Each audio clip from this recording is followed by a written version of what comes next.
ഓം ശ്രീനാരായണ പരമഗുരവേ നമഃ. ഓം ശ്രീ ശാരദാംബികായേ നമഃ. ബഹുമാന്യരായ ഗുരുജനങ്ങളെ, പ്രിയ സഹോദരി സഹോദരന്മാരെ, കുഞ്ഞുമക്കളെ, എല്ലാവർക്കും എൻ്റെ നമസ്കാരം. ചതയം മുതൽ ചതയം വരെ എന്ന നമ്മുടെ ഈ തീർത്ഥയാത്രയിൽ ഇന്ന് എഞ്ചിനീയർ KP ആശാനെക്കുറിച്ചാണ് നാം വിശദീകരിക്കുന്നത്. ഉന്നത ബിരുദധാരികളായ ഗുരുദേവ ഭക്തന്മാരിൽ പ്രമുഖനാണ് പ്രാക്കുളത്തുകാരനായ പപ്പുവാശാൻ എന്ന KP ആശാൻ. ഒന്നാം ലോകമഹായുദ്ധകാലത്ത് സ്വാമി തൃപ്പാദങ്ങളുടെ അനുഗ്രഹാശിസ്സുകളോടെ ഇംഗ്ലണ്ടിൽ പോയി BSc എഞ്ചിനീയറിംഗ് ഡിഗ്രിയും ഗണിതശാസ്ത്രത്തിൽ MA ബിരുദവും നേടി ലണ്ടനിലെ റോയൽ സൊസൈറ്റിയിലെ ഫെലോഷിപ്പ് കരസ്ഥമാക്കി 1919 നാട്ടിൽ തിരിച്ചെത്തിയ KP ആശാന് തിരുവിതാംകൂർ സർക്കാർ ഉദ്യോഗം നിഷേധിക്കുകയാണ് ഉണ്ടായത്. ഒരു അധസ്ഥിത സമുദായത്തിൽ പിറന്നുപോയി എന്നത് മാത്രമായിരുന്നു അദ്ദേഹത്തിനുണ്ടായിരുന്ന ഒരേ ഒരു അയോഗ്യത. തമിഴ്നാട് ബ്രിട്ടീഷുകാരുടെ നേരിട്ടുള്ള ഭരണത്തിലായിരുന്നതുകൊണ്ട് അവിടെ ജാതീയമായ വിവേചനം ഉണ്ടായിരുന്നില്ല. മദ്രാസ് ഗവൺമെൻറ് അദ്ദേഹത്തെ ലോക്കൽ ഫണ്ട് അസിസ്റ്റൻ്റ് എഞ്ചിനീയറായി നിയമിച്ച് ആരാധിച്ചു. പിന്നീട് അദ്ദേഹം ദക്ഷിണ റെയിൽവേയിൽ അസിസ്റ്റൻ്റ് എഞ്ചിനീയറായി തമിഴ്നാട്ടിൽ സേവനം അനുഷ്ഠിച്ചു. ഇതിനിടയിൽ തിരുവിതാംകൂർ സർക്കാർ സർവീസിൽ അധസ്ഥിതർക്കും പ്രവേശനം ലഭിച്ചു തുടങ്ങി. അങ്ങനെയാണ് അദ്ദേഹം തിരുവനന്തപുരം വാട്ടർ വർക്സിൽ എക്സിക്യൂട്ടീവ് എഞ്ചിനീയറായി നിയമിക്കപ്പെട്ടത്. 1949 റിട്ടയർ ചെയ്തു. പിന്നീട് തിരുവനന്തപുരം വിമാനത്താവള നിർമ്മാണ പ്രവർത്തനങ്ങളുടെ എക്സിക്യൂട്ടീവ് എഞ്ചിനീയറായും ഒടുവിൽ ദേവസ്വം ബോർഡിലെ PWD എഞ്ചിനീയറായും സേവനം അനുഷ്ഠിച്ചു. ഗുരുദേവനിൽ അചഞ്ചലമായ ഭക്തിവിശ്വാസങ്ങളുള്ള ഒരു ഗൃഹസ്ഥ ശിഷ്യനായിരുന്നു ശ്രീ KP ആശാൻ. കുട്ടിക്കാലം മുതൽക്കേ സ്വാമിയുടെ മനുഷ്യത്വപരമായ പ്രവർത്തനങ്ങളും അവദാനങ്ങളും കണ്ടും കേട്ടും വളർന്ന പപ്പു സൗമ്യനും ഹൃദയാലുവുമായിരുന്നു. ഗുരുദേവന്റെ അനുഗ്രഹം കൊണ്ടാണ് തനിക്ക് ഇംഗ്ലണ്ടിൽ പോകുവാനും ഉന്നത ബിരുദങ്ങൾ നേടുവാനും സാധിച്ചതെന്ന കാര്യം അദ്ദേഹം ഒരിക്കലും മറന്നില്ല. സമർത്ഥരും എന്നാൽ നിർധനരുമായ പല വിദ്യാർത്ഥികളെയും അദ്ദേഹം സാമ്പത്തികമായി സഹായിച്ചിട്ടുണ്ട്. KP ആശാൻ കുടുംബസമേതം താമസിച്ചിരുന്നത് പേട്ട പള്ളിമുക്കിലുള്ള സുധർമ്മ എന്ന വീട്ടിലായിരുന്നു. ആ വീട്ടിലാണ് ഇലക്ട്രിസിറ്റി ബോർഡ് അസിസ്റ്റന്റ് എഞ്ചിനീയറുടെ ഓഫീസ് ഇപ്പോൾ പ്രവർത്തിക്കുന്നത്. പ്രാക്കുളത്ത് കാവുങ്ങൽ വീട്ടിൽ കേശവൻ ചാന്നാരുടെയും മുണ്ടയ്ക്കൽ വലിയ വീട്ടിൽ കുഞ്ഞമ്മയുടെയും കനിഷ്ഠപുത്രനായി 1894 മാർച്ച് 14 പപ്പു ആശാന്റെ ജനനം. അദ്ദേഹത്തിന് കൊച്ചു കൃഷ്ണനാശാൻ എന്നൊരു ജ്യേഷ്ഠ സഹോദരനും വെളുത്ത കുഞ്ഞമ്മ എന്ന ഒരു സഹോദരിയും മാത്രമേ ഉണ്ടായിരുന്നുള്ളൂ. പപ്പുവിൻ്റെ പിതാവ് കേശവൻ ചാന്നാരുടെ ഇളയ സഹോദരൻ മംഗലശ്ശേരിയിൽ ഗോവിന്ദൻ ചാന്നാർ SNDP യോഗം ദേവസ്വം സെക്രട്ടറിയും തികഞ്ഞ ഗുരുദേവ ഭക്തനുമായിരുന്നു. മംഗലശ്ശേരി കൂടെ കെട്ടുവള്ളത്തിൽ ശിവഗിരിയിൽ പോയി ഗുരുദേവനെ കാണാറുണ്ടായിരുന്നു. അപ്പോഴൊക്കെ കൊച്ചുകുട്ടിയായിരുന്ന പപ്പുവും ചെറിയച്ഛനോടൊപ്പം ശിവഗിരിയിൽ പോയി സ്വാമിയെ കാണുക പതിവായിരുന്നു. ചിലപ്പോൾ സ്വാമി കെട്ടുവള്ളത്തിലോ ബോട്ടിലോ സന്യാസിമാരോടൊപ്പം മംഗലശ്ശേരിയുടെ വീട്ടിൽ ചെല്ലുകയും അവിടെ താമസിക്കുകയും ചെയ്തിട്ടുണ്ട്. ഇങ്ങനെ പല അവസരങ്ങളിലും സ്വാമി തൃപ്പാദങ്ങളുടെ അനുഗ്രഹം ലഭിച്ചിട്ടുള്ള ഒരു മഹാഭാഗ്യവാനായിരുന്നു നമ്മുടെ എഞ്ചിനീയർ KP ആശാൻ. പഠനകാര്യത്തിൽ അതീവ ശുഷ്കാന്തിയുള്ള ബാലനായിരുന്നു പപ്പു. കൊല്ലം ഗവൺമെൻറ് ഹൈസ്കൂളിൽ നിന്ന് വിദ്യാഭ്യാസം പൂർത്തിയാക്കിയ പപ്പുവിന് വലിയൊരു മോഹമുണ്ടായിരുന്നു ഇംഗ്ലണ്ടിൽ പോയി പഠിക്കണമെന്ന്. 20ാം നൂറ്റാണ്ടിൻ്റെ ആദ്യ ദശകത്തിൽ പ്രാക്കുളത്ത് തോട്ടുവയലിൽ കുടുംബത്തിൽ നിന്ന് 2 പേർ ഇംഗ്ലണ്ടിൽ പോയി ഉന്നത വിദ്യാഭ്യാസം നേടി. അത് തിരുവിതാംകൂറിലെ ആദ്യത്തെ IPSകാരനായ P പത്മനാഭപിള്ളയും രണ്ടാമത്തേത് കൺസർവേറ്റർ രാമൻ പിള്ളയുമാണ്. ഭയാശങ്കകളോടെ പപ്പു തൻ്റെ മനോരഥം സ്വന്തം പിതാവിനെ അറിയിച്ചു. അച്ഛാ, എനിക്ക് ഇംഗ്ലണ്ടിൽ പോയി എഞ്ചിനീയറിങ്ങിന് പഠിക്കണം. പോയി തൊണ്ട് വാരടാ. കോശപ്പാവിഷ്ണനായ കേശവൻ ചാന്നാർ പൊട്ടിത്തെറിക്കുകയായിരുന്നു. കൊച്ചുപപ്പു ആകെ വാടിത്തളർന്നു പോയി. തൻ്റെ ജീവിതമാകെ ഇരുൾ പരക്കുന്നത് പോലെ ആ ബാലന് തോന്നി.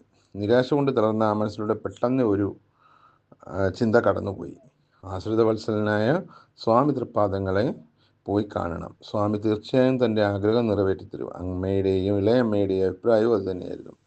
അങ്ങനെ പപ്പു ശിവഗിരി യാത്രയ്ക്ക് തയ്യാറായി. പെട്ടെന്നാണ് ആ സന്തോഷ വാർത്ത പപ്പു അറിഞ്ഞത്. സ്വാമി തൃപ്പാദങ്ങൾ മംഗലശ്ശേരി കടവിലെത്തിയിരിക്കുന്നു. വാണം വിട്ട പോലെയാണ് പപ്പു വള്ളക്കടവിലേക്ക് പാഞ്ഞത്. സ്വാമി കരയ്ക്കിറങ്ങും മുമ്പേ ആ ബാലൻ വള്ളത്തിൽ ചാടിക്കയറി സ്വാമിയെ വണങ്ങി തൻ്റെ സങ്കടം ഉണർത്തിച്ചു. സ്വാമിയെ സ്വീകരിക്കാൻ വള്ളക്കടവിൽ കാത്തിരുന്ന മംഗലശ്ശേരി ഗോവിന്ദനാശാനെ നോക്കി സ്വാമി ഇങ്ങനെ കൽപ്പിച്ചു അത്രേ: പപ്പുവിനെ ഇംഗ്ലണ്ടിൽ അയച്ച് പഠിപ്പിക്കണം. മംഗലശ്ശേരി പറഞ്ഞു, പഠിപ്പിച്ചു കൊള്ളാവേ. പഠനച്ചിലവ് ഇളയച്ചന് വഹിച്ചു കൊള്ളാമെന്ന് പറഞ്ഞതോടെ അച്ഛൻ കേശവൻ നായർ പിന്നെ തടസ്സമൊന്നും പറഞ്ഞില്ല. ഇംഗ്ലണ്ടിലേക്കുള്ള പഠനയാത്രയ്ക്ക് മുമ്പായി പപ്പു ആശാൻ ശിവഗിരിയിൽ ചെന്ന് സ്വാമിയുടെ യാത്ര ചോദിച്ചു. അതീവ സന്തുഷ്ടനായിരുന്ന സ്വാമി തൃപ്പാദങ്ങൾ യാത്രാ ചെലവിനും മറ്റുമായി 1 പവൻ പപ്പുവിന് അനുഗ്രഹിച്ചു. പപ്പുവിനുണ്ടായിരുന്ന ഏതോ അസുഖത്തിന് ഒരു ആയുർവേദ മരുന്നും സ്വാമി വാങ്ങിക്കൊടുത്തു. മരുന്ന് കണ്ടിട്ട് പപ്പു ഇങ്ങനെ പറഞ്ഞു അത്രേ: സ്വാമി, ഇത് കൂടുതൽ മരുന്നുണ്ടല്ലോ, ഇരിക്കട്ടെ, അങ്ങ് ചെല്ലുന്നവരെ കഴിക്കാമല്ലോ. അങ്ങനെ 1914 പപ്പു ഇംഗ്ലണ്ടിലേക്ക് കപ്പൽ കയറി. പെട്ടെന്നാണ് ആ ദുഃഖവാർത്ത ലോകം അറിയുന്നത്. യൂറോപ്പിൽ യുദ്ധം പൊട്ടിപ്പുറപ്പെട്ടിരിക്കുന്നു. ലോകത്തിൻ്റെ മിക്ക ഭാഗങ്ങളിലും ശവപ്പറമ്പുകൾ സൃഷ്ടിച്ച 1-ാം ലോകമഹായുദ്ധം. കൊച്ചുപപ്പുവിൻ്റെ അമ്മയ്ക്ക് ഉറക്കം വന്നില്ല. അവർ ഭക്ഷണം കഴിക്കാതെയായി. അനുനിമിഷം വെന്തുനീറി. നിദ്രാവിഹീനയായ രാത്രികളിലൊന്നിൽ അവർ ഗുരുദേവനെ മാത്രം ശരണം പ്രാപിച്ചിരുന്നു. എന്നിട്ട് സ്വാമി: എൻ്റെ കുഞ്ഞിന് ആപത്തും വരുത്തരുതേ. അവൻ സുഖമായി നാട്ടിൽ തിരിച്ചെത്തിയാൽ ഞങ്ങൾ ശിവഗിരിയിൽ വന്ന് 1 പവൻ അവിടത്തേക്ക് പാദകാണിക്ക വെച്ച് തരാമേ. ആ അമ്മയുടെ പ്രാർത്ഥന ഫലിച്ചു. പപ്പു ഒരാപത്തും കൂടാതെ സുഖമായി ഇംഗ്ലണ്ടിൽ എത്തിച്ചേർന്ന് ഏകദേശം 4 വർഷത്തെ പഠനത്തിന് ശേഷം 1917 എഡിൻബറോ സർവകലാശാലയിൽ നിന്ന് പപ്പു BSc എഞ്ചിനീയറിംഗും 1919 ഗണിതശാസ്ത്രം MAയും പാസ്സായി. അധികം താമസിയാതെ പപ്പു ആശാന് റോയൽ സൊസൈറ്റിയിൽ MRSI എന്ന ബഹുമതിയോടെ അംഗത്വം ലഭിക്കുകയും ലാർഡ് ബയോസ്മോർ എന്ന കമ്പനിയിൽ ഉദ്യോഗം ലഭിക്കുകയും ചെയ്തു. ഇതിൻ്റെ ഇടയിൽ പപ്പുവിൻ്റെ പിതാവ് കേശവൻ ചാന്നാർ ഹൃദ്രോഗം മൂലം അകാല മൃത്യുവിന് ഇടയായി. 1919 നാട്ടിൽ തിരിച്ചെത്തിയ KP ആശാൻ പിന്നെ ഇംഗ്ലണ്ടിലേക്ക് മടങ്ങിയില്ല. തിരുവിതാംകൂറിൽ ഈഴവർ തുടങ്ങിയ ഐത്തജാതിക്കാർക്ക് സർക്കാർ ഉദ്യോഗം നിഷേധിക്കപ്പെട്ടിരുന്ന കാലമായിരുന്നത്. അതിനാൽ അദ്ദേഹം ഉദ്യോഗം തേടി തമിഴ്നാട്ടിലെ സർക്കാരിനെ സമീപിച്ചു. തമിഴ്നാട് അന്ന് ബ്രിട്ടീഷുകാരുടെ നേരിട്ടുള്ള ഭരണത്തിലായിരുന്നാൽ അവിടെ സർക്കാർ സർവീസിൽ ജാത്യാപരമായ വിവേചനം ഉണ്ടായില്ല. ആദ്യം സേലത്ത് ലോക്കൽ ഫണ്ട് അസിസ്റ്റൻ്റായും പിന്നീട് സതേൺ റെയിൽവേ എഞ്ചിനീയറായും അദ്ദേഹം ജോലി നടത്തി. അങ്ങനെ ഒരു ദിവസം ആശാൻ വീട്ടിൽ തിരിച്ചെത്തിയപ്പോൾ അമ്മ പറഞ്ഞു അന്നത്തെ നേർച്ചയുടെ കാര്യം. അപ്പോൾ ആശാൻ പറഞ്ഞു, നമുക്ക് 2 പവൻ പാദകാണിക്ക വെക്കാം. അങ്ങനെ 2 പവൻ വാങ്ങി അമ്മയും മകനും കൂടി ശിവഗിരിയിൽ ചെന്ന് സ്വാമിയെ കണ്ടു വണങ്ങി 2 പവൻ പാദകാണിക്കയെ സമർപ്പിക്കുകയും ചെയ്തു. അപ്പോൾ സർവാന്തര്യാമിയായ ഗുരുദേവൻ ഇങ്ങനെ പറഞ്ഞു അത്രേ: നമുക്ക് 1 പവനല്ലേ നേർന്നുള്ളൂ. സ്വാമി 1 പവൻ അവർക്ക് തിരിച്ചു നൽകി. സ്വാമിയുടെ സർവജ്ഞത്വമോർത്ത് ആ അമ്മയും മകനും അത്ഭുതം സ്തബ്ധരായി.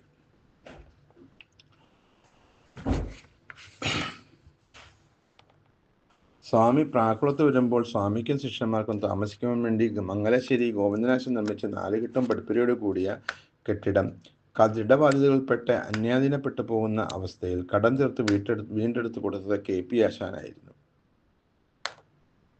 സമുദായ പ്രവർത്തനങ്ങളിലൊന്നും കാര്യമായ ശ്രദ്ധ പതിപ്പിച്ചിട്ടില്ലെങ്കിലും 1932 ജൂൺ 29 കൊല്ലത്ത് നടന്ന SNDP യോഗപക്ഷത്തിൻ്റെ അധ്യക്ഷ സ്ഥാനം അലങ്കരിക്കാനുള്ള ഭാഗ്യം ലഭിച്ചതും KP ആശാനാണ്.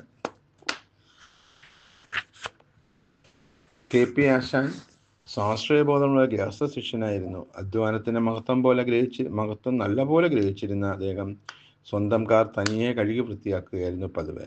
ക്യാരംസും ചെസ്സും അദ്ദേഹത്തിൻ്റെ ഹോബികളായിരുന്നു. 1953 ജൂൺ മാസത്തിൽ ആകസ്മികമായി ഉണ്ടായ ഹൃദയാഘാതം മൂലം ആ ഗുരുദേവ ഭക്തൻ അകാലത്തിൽ അന്തരിക്കുകയാണ് ഉണ്ടായത്.